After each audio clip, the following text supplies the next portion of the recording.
विटांची चौकोनी बॉक्सवाली खोली दिसते का? या खोलीचं नाव आहे टाकसाळ, करंशी छापखान्याची जागा. छत्रपती शिवाजीराजांच्या काळात त्याच जागेवरती 4 करंश्या तयार केल्या जात होत्या. शिवराई, नाणी, मुद्रा, होण याच्या औरंगजेब बादशाहकडे 5 लाखाच्या फौजा होत्या. त्या फौजेवरती मात करून त्याच्या सिंहासनाच्या बाजूला बसून त्याच्या दाढीला हात लावणारे एक व्यक्तिमत्व म्हणजे बहिरोपी बहिर्जी नाईक. आणि या गडाचं प्रथमतः दारू कोठार जे उद्ध्वस्त केलं ते समोर आडव्या 2 इमारती तुम्हाला बघायला भेटल्या का साहेब? हे दारू कोठार उद्ध्वस्त झाल्याने रायगड इतिहास नोंदीनुसार 11 दिवस पूर्ण जळत होता. महाराज रोज इथे पूजेला यायचे. हेच ते ठिकाण.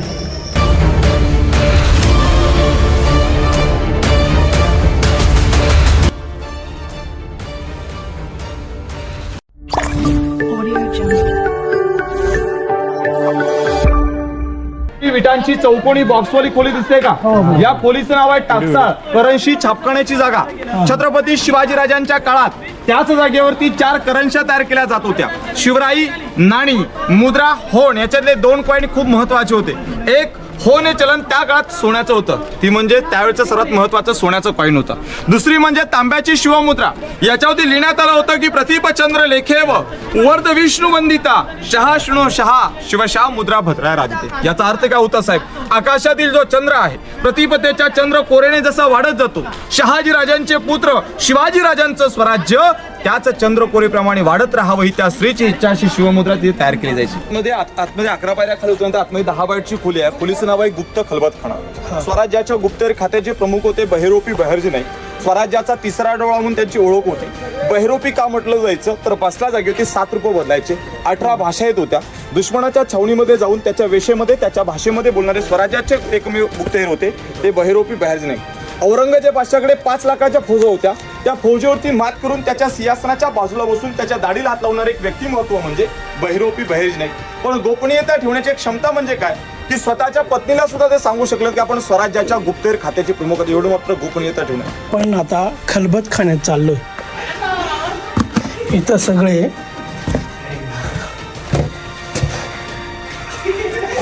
महाराजांचे गुप्तहेर खात्याचे जे मेन असायचे ते आणि महाराज बॅटरी लावणार नाही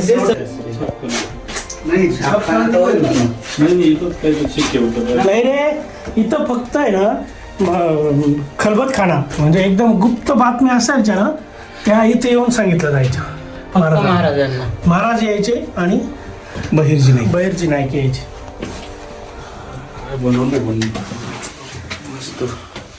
मी काय बोलला ऐकायला आलं तुला?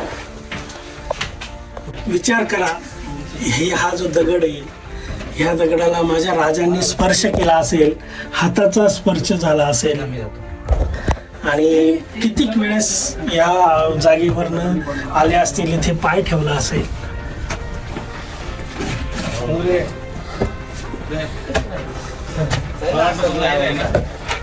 खरंच असं शहारे येतात या ठिकाणी येऊन. कारण ही ठिकाण म्हणजे येणार महाराज या खलबतखान्यात. तर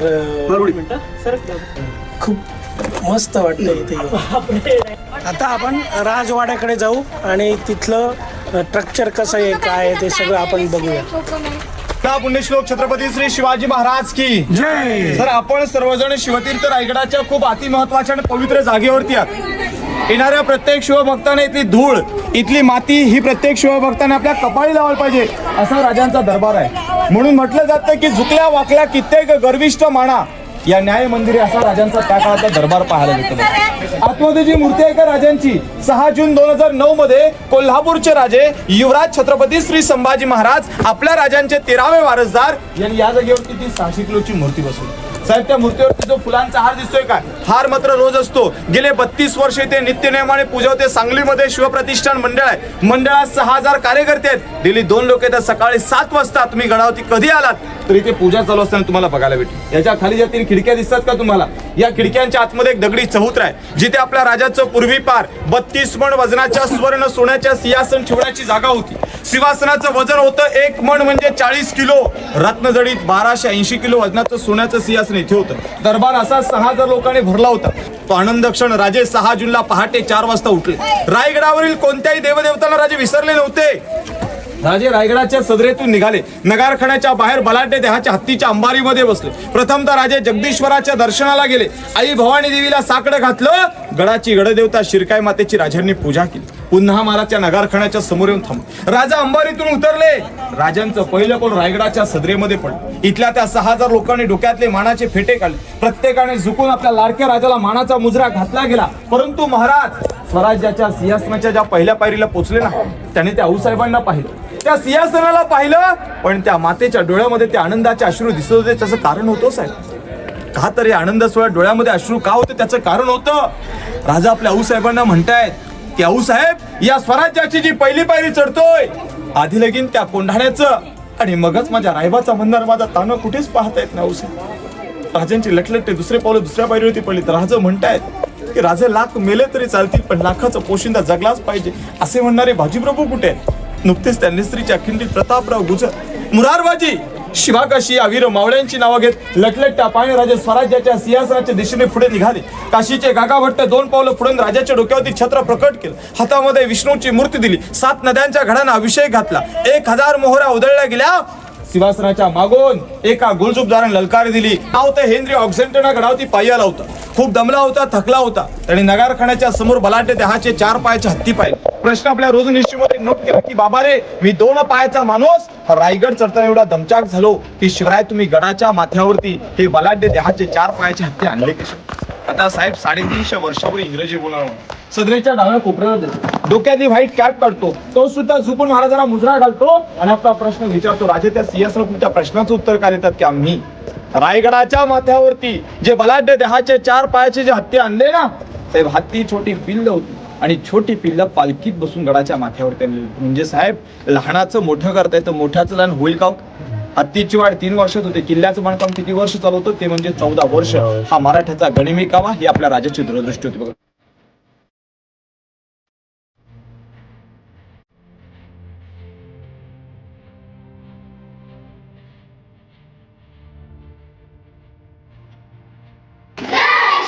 हे पूर्ण दरबार होता, राज दरबार महाराजांचा. शिवाजी महाराजांच्या घोडीचं नाव कृष्ण होतं आणि त्या कृष्णाला पाणी पिण्यासाठी हे असं दगडी भांडं बनवलं होतं. पण सध्या तिथं आता काय कचराकुंडी करून टाकली, पण ते अवशेष अजून आहेत.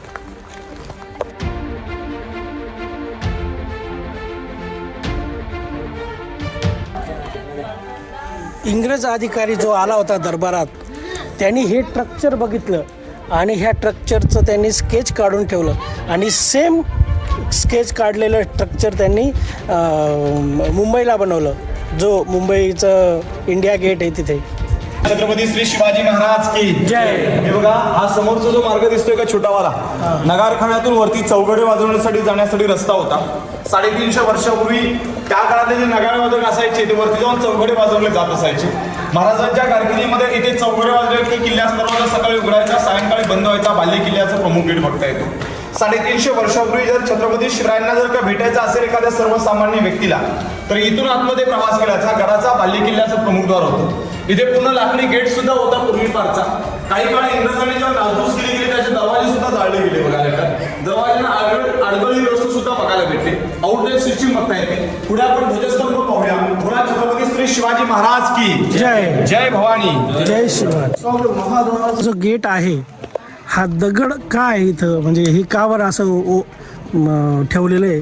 कारण खालून हा गेट दिसायला नको दुश्मनाला, म्हणून तो गेट तो दगड तसाच ठेवला आहे. आता आपण खाली होळीच्या चौकात जातोय आणि पुढे बाजारपेठ आणि तिकडे लांब तिकडे मंदिर. आणि या गडाचं प्रथमतः दारू कोठार जे उद्ध्वस्त केलं, ते समोर आडव्या 2 इमारती तुम्हाला बघायला भेटल्या का साहेब? हे दारू कोठार उद्ध्वस्त झाल्याने रायगड इतिहास नोंदीनुसार 11 दिवस पूर्ण जळत होता. मी तुम्हाला स्टार्टिंगला सांगितलं की सूर्याचं किरण रायगडाच्या पृथ्वी तळापर्यंत पोहोचत नसत. एकेकाळी घनदाट जंगल होतं, म्हणजे झाडी किती असल्याची कल्पना करू शकत नाही. स्फोट झाल्याने लाकडी छप्पर जळालं गेलं. काही वास्तू मातीच्या ढिगाऱ्याखाली सुद्धा बुजल्या होत्या. पुरातत्व विभागाने त्याचं उत्खनन केलं, म्हणून आज आपल्या प्रात्यक्षिक जिवंत वास्तू बघायला भेटतात. गडाच्या पायथ्याशी जिथे आता गाडी पार्किंग केली तिथे 2 किलोमीटर पाठीमागे पाचाडगाव लागला असेल. आऊसाहेबांचा 9 एकराचा वाडा होता आणि राजमाता जिजाऊंच्या सुरक्षेसाठी गडाच्या पायथ्याशी 10,000ची फौज ठेवली जात असायची. कारण की मासाहेब जर सुरक्षित तर गड किल्ले स्वराज्य सुरक्षित चाललं जात असायचं. आता आपण जे पाठीमागे 2 भुयारी मार्ग बघायला भेटतो ना, याला आउटलेट ड्रेनेज म्हणतात साहेब. दरबारातलं जे काही सांडपाणी आहे ते वरील एका टाकीमध्ये स्टोअर करायचं. झिरपून निघणारं स्वच्छ पाणीतून दरीला पास याला जलशुद्धीकरण प्रोजेक्ट म्हणतात. आपण आत्ताच्या काळामध्ये ॲक्वागार्ड सारखे फिल्टर वापरतो का? त्या काळातले फिल्टर पद्धत शिवरायाने ते राबवलेले आपल्याला बघायला भेटते. समोरची जी मूर्ती आपल्या महाराजांची दिसते का, मूर्ती जगप्रसिद्ध आहे. मूर्ती 1974ला बसून या महाराष्ट्राचे पहिले मुख्यमंत्री यशवंतराव चव्हाण यांच्याच ती मूर्ती बसवण्यात आली.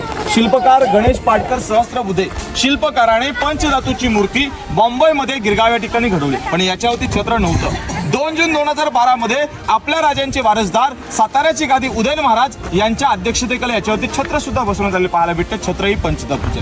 आज रायगडात आपल्या 2 प्रतिमा महाराजांच्या बघायला भेटल्या की नाही. एक सर्वात महत्वाचं म्हणजे ही 1974ला हीच मूर्ती आतमध्ये बसवायला आली होती. कलाकाराकडून एक छोटीशी चूक घडल्यामुळे मूर्ती बाहेर बसवण्यात आली की राजे ज्यावेळेस सिंहासनामध्ये बसायचे त्याच वेळी आपल्या पायातले मोजडे काढायचे. या ठिकाणावरती घातलेले दाखले एका छोट्याशा चुकीमुळे मूर्ती बाहेर बसलेली बघता येते. मूर्तीच्या समोरचं जे मोकळं ग्राउंड तुम्हाला बघायला भेटतं याचं नाव आहे होळीचं मैदान.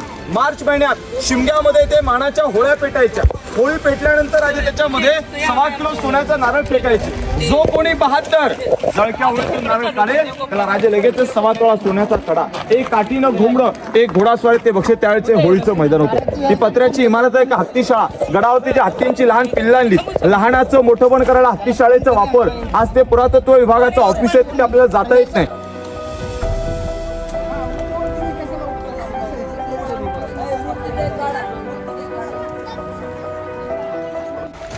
ही बाजारपेठ ही एवढी उंच का आहे की सगळे सरदार वगैरे सैनिक घोड्यावरून याचा बाजार करायचे, म्हणून एवढं उंच ओटा आहे याचा.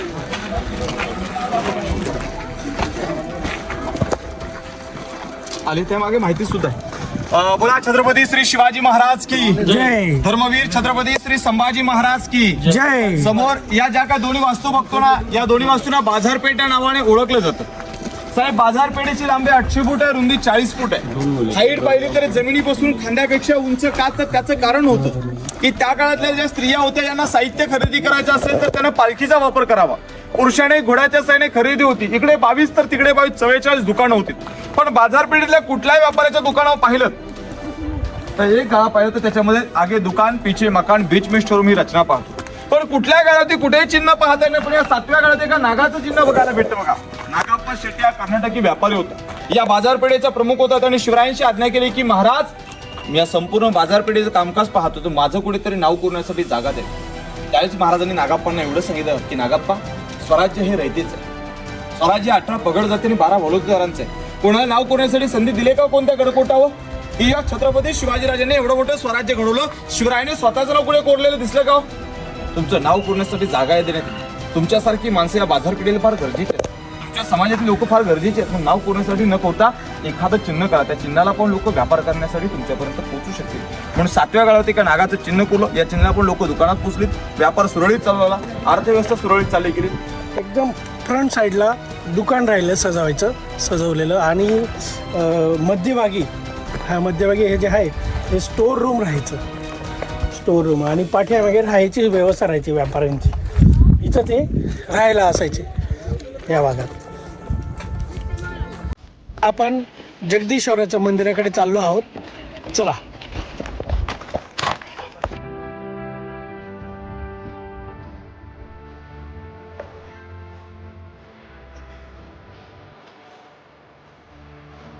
बोला पुणे श्लोक छत्रपती श्री शिवाजी महाराज की जय. धर्मवीर छत्रपती श्री संभाजी महाराज की जय. सर आपण सर्वांनी शिवतीर्थ रायगडाचा अति महत्वाचा बालेकिल्ला, जगप्रसिद्ध मूर्ती, बाजारपेठ, टकमकटोक सारख्या परिसराची माहिती घेत आपण सर्वजण आता या मंदिरापर्यंत पोहोचलात. लांबून या मंदिराचा आकार पाहिला तर थोडं वेगळ्या आकाराचं निदर्शन झालं का? लांबून एकदा मंदिर पाहिलं तर एका मस्जिद आकार. आज आपण जवळ आहात त्या मंदिराच्या कळसाकडे बघा. कळसाच्या खाली कमळाच्या पाकळ्या, कमळ हिंदूंचं प्रतीक ते महादेवाचं मंदिर बघायला भेटतं. आतमध्ये आपल्याला बघायला भेटणार सर्वात महत्वाचे शिवपिंड. महाराज रोज पहाटे 4 वाजता यायचे, महादेवाला अभिषेक करायचे आणि मगच पुढील कामाला सुरुवात व्हायची. त्या मंदिराच्या 2 नंबरच्या पायरीत नगरकराच्या 2 नंबरच्या पायरीत एक शिलालेख आहे. या गडाचे शिल्पकार हिरोजी इंदुरकर, ज्याने रायरीच्या काळाकात्रामध्ये मराठ्याची राजधानी घडवली. शिवरायाने हिरोजींना विचारलं की वा हिरोजी, आपण स्वराज्याच्या बांधकाम खात्याचे प्रमुख आहात, आपणास बक्षीस काय पाहिजे? 4 गावांच्या वतनदारा जहागिरी गडकोट हिरोजीने मागावं काय राज? या किल्ल्याचे गॅरंटी पत्र दिले. श्री गणपते नमः प्रासाद जगदीश्वरश्चा जगता मानो नंदोदीप जय श्री मच्छेंद्र वापी कुल तडागस याव चंद्र दिवा करो विलनार झुंबते. हिरोजी म्हणतायत की जोपर्यंत या आकाशामध्ये चंद्र सूर्य तारे चमकत आहेत तोपर्यंत या गडावरती बांधलेल्या 350 इमारती टिकून राहतील. ज्या वेळेला आकाशातले चंद्र सूर्य तारे नष्ट होतील त्या या गडाचं बांधकाम नष्ट असं हिरोजींनी दिलेले गॅरंटी पत्र आताचा शिल्पकार देऊ शकतो का? राजाने अभिमानाने विचारलं की आपल्याला बक्षीस काय पाहिजे? हिरोजीने मागावं काय? राजा, जिथे तुमचं उजवं पाऊल पडेल ना त्या पायरीत एक छोटंसं नाव कोरण्यासाठी अनुमती द्यावी. नाव कोरले सेवेचे ठाई तत्पर हिरोजी इंदुरकर हे नाव आपल्याला बघता येतं.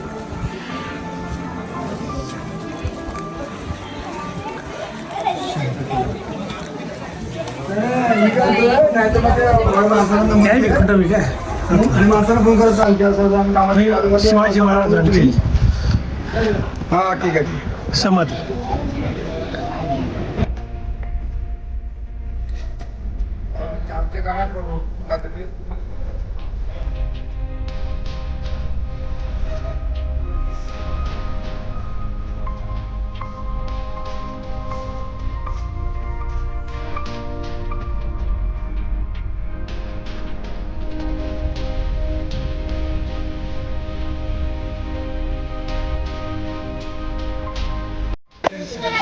आपण आता मंदिरात जातोय.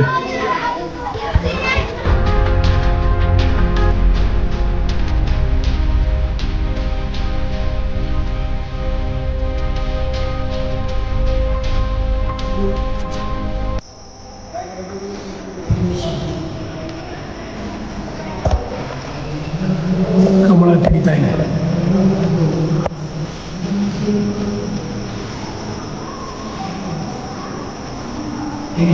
असं म्हणतात इथे चांदीचं हे होतं काय कासव होतं काढलं.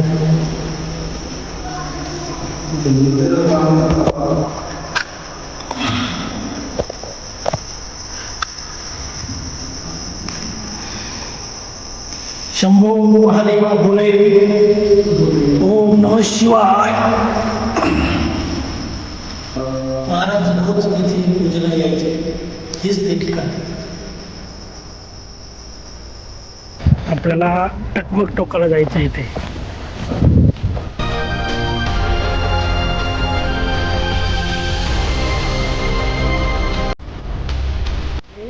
टकमक टोक होते. जोपर्यंत शिवाजी महाराज गडावर राहायचे पण जिजाऊ साहेबांचं रोज सकाळी दर्शन घ्यायचे. आणि इथून पाचाळ गाव तिकडं आहे तिथं जिजाऊ महासाहेब झेंडा घेऊन वरती यायच्या.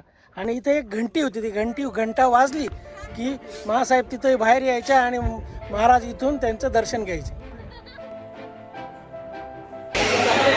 आम्ही येताना 8 जण आलो होतो, 7 जण आलो होतो, पण त्यापैकी 3 जण पायी गेले आणि आम्ही 4 जण रोपवेने चाललो आहे खाली. आणि मग इथं तिकीट घेतलं आम्ही. आणि एकाचं खाली जाण्यासाठी 200 रुपये तिकीट आहे. असं तिकीट घ्यायचं आणि ते वेटिंग नंबर देतात. टी व्हीला वेटिंग नंबरचा आकडा येतो, मग आपण जाऊन त्या याच्यात बसायचं.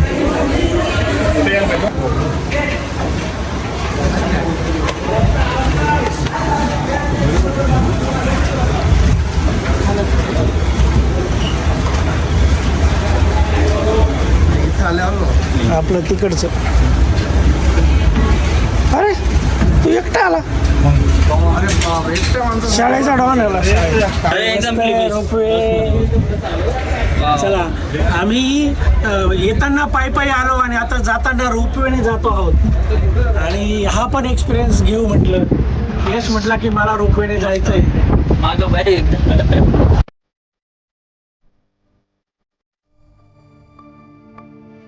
असं वाटतंय रोपवे जबरदस्त फर्स्ट टाइम.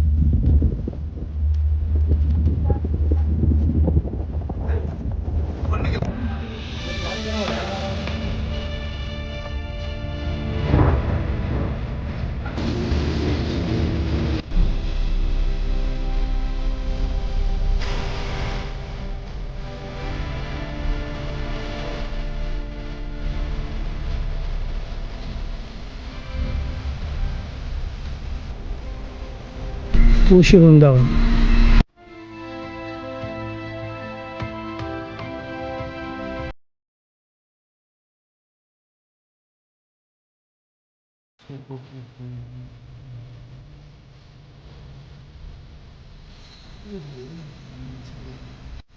आपण आता जिजाऊ महासाहेबांचं दर्शन घेतलं समाधीचं आणि आपला हा ट्रेक पूर्ण झाला.